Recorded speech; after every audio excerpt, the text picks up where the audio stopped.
Rabbi Chanan Wasserman, he died Kiddush Hashem in the Holocaust. He was one of the prime students of the Havetz Hayim. He says the following: one of his students came back from Germany. Rabbi Chanan had his own yeshiva in Baranovich, which was somewhere, I guess, in Eastern Europe. And he came back and he says, Rebbe, I spent 2 years working in Germany, making nice money. Wow! The German culture is so sophisticated, so refined, so able, as they say in Yiddish, so distinguished, so highly educated. Rabbi Chanan says, be careful. You think they're so refined? You'll see in a few years what's going to happen to the world from this refined, educated civilization. Listen to what he tells him. Rabbi Say, you got to learn from history. It's amazing. Avraham Avinu went down to Gerar to look for water, right? He feared that Avimelech would want his wife Sarah, and so he told her, act as my sister. What happened? Avraham introduced Sarah as his sister, not his wife.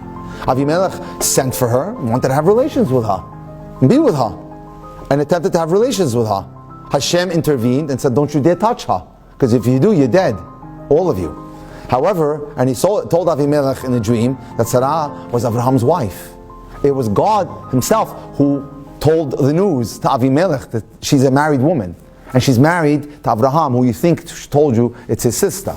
Avraham then summoned Avraham to his palace and asked him, what did you do? What made you tell me that this woman is your sister? She's your wife. I know now she's your wife. Why don't you tell me the truth? Listen to what Avraham said to him. Because I said, Avraham Avinu said to himself, there is no fear of God in this place. There is no Yirat Shamayim in this place. Listen to the point I want to make here.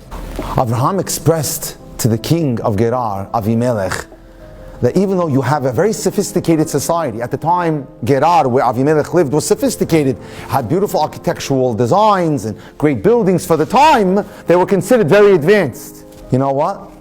I can realize, he said, that exceptionally cultured people can become savages. Look, you attempted to take my wife. Look what happened in Germany, and look what's going on in the streets of America. There's no Yirat Shamayim. This is what Avraham Avinu is saying. You think you're in a cultured, secular society, and they're going to be nice and nice? They'll take hammers and bash windows and kill people. They don't care. Don't be lulled into a sense of security just because it's a highly technological society that you're safe. I think we all realized that we're not so safe. Someone was telling me that the amount of applications for Aliyah to Israel is booming now as people are running to get out of here. I'm not suggesting that people should. I'm not suggesting that we have to. But Avraham Avinu is telling us a great message here. Don't be lulled into a sense of security if you think that you're living in a society which is considered advanced. Avraham Avinu saw that this was an advanced country, and he knows those are the people that are the worst.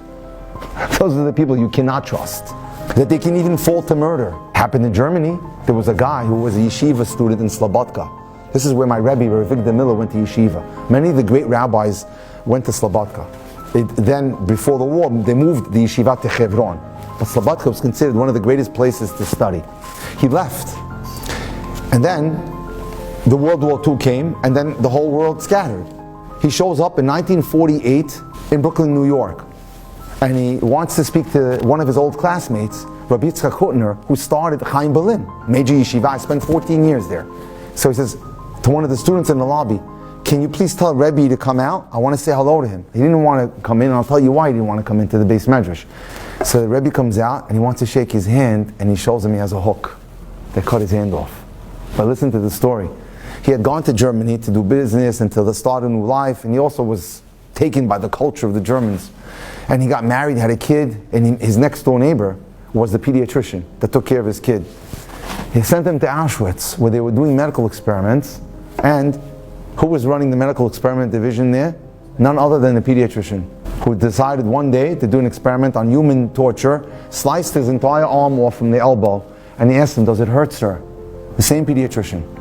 This is what happens when you live with an advanced society. But Avraham Avinu said it, Ein Yirat Shamayim po. If there's no Yirat Shamayim, you're done. That's the key. And that's one of the lessons that Hashem wanted to teach us from Corona. We are living in a world where there's no Yirat Shamayim. When's the last time you opened up your cell phone just to look at a news app and they talked about God? Where is He in their life? I don't think He's there. Not anything close. There's no Yirat Shamayim. If anything, go on any news app, and I guarantee you, they're taking God and putting him straight to the corner. He's not even in their life.